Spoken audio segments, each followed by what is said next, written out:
উদযাপন উপলক্ষে আয়োজিত একদিন ব্যাপী ক্রীড়া প্রতিযোগিতার এই পুরস্কার বিতরণী অনুষ্ঠানে আলোচনা সভা সম্মানিত সভাপতি মঞ্চ উপস্থিত আজকের প্রধান মেহমান প্রধান অতিথি স্নেহের আব্দুল মতিন সহ বাংলাদেশ জাতীয়তাবাদী দল যুব দল ছাত্র দল স্বেচ্ছাসেবক দল শ্রমিক দল কৃষক দলের সম্মানিত নেতৃবৃন্দ, আমার সামনে এলাকার শ্রদ্ধাভাজন মুরব্বীগণ, ভাইয়েরা আমার, মা ও বোনেরা আমার, সেই মতো সবাইকে আমার আন্তরিক শুভেচ্ছা সহ সালাম। আসসালামু আলাইকুম ওয়া রাহমাতুল্লাহ।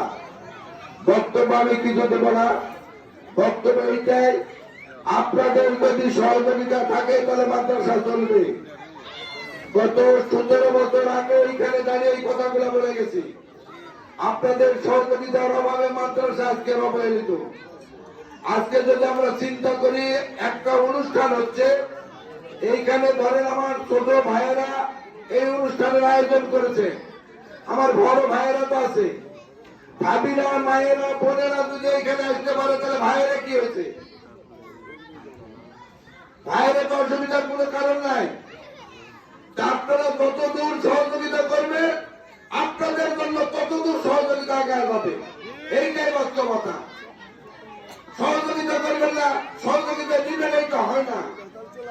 শামসুল আলম প্রামাণিকের হাতে করে মাদ্রাসা গায়ে পায়ে এখানে বসে আছে, চেষ্টা করেছেন উনি জীবন দেওয়া হলো এই মাদ্রাসাকে এমপিও মুক্ত করার জন্য।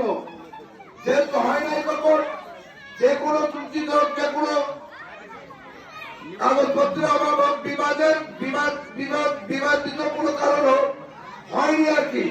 তাই বলে আমরা চেষ্টাই করবো না, এটা হবে না ভাই। আমাদের চেষ্টা থাকতে হবে। আমি যখন প্রোগ্রাম করে গেলাম তখন এই চালগুলো ছিল, কিন্তু আজকে সেটা কিছু চালও নাই, এরপরে সেটা প্রতিষ্ঠার ঘরও নাই, তাহলে হবে?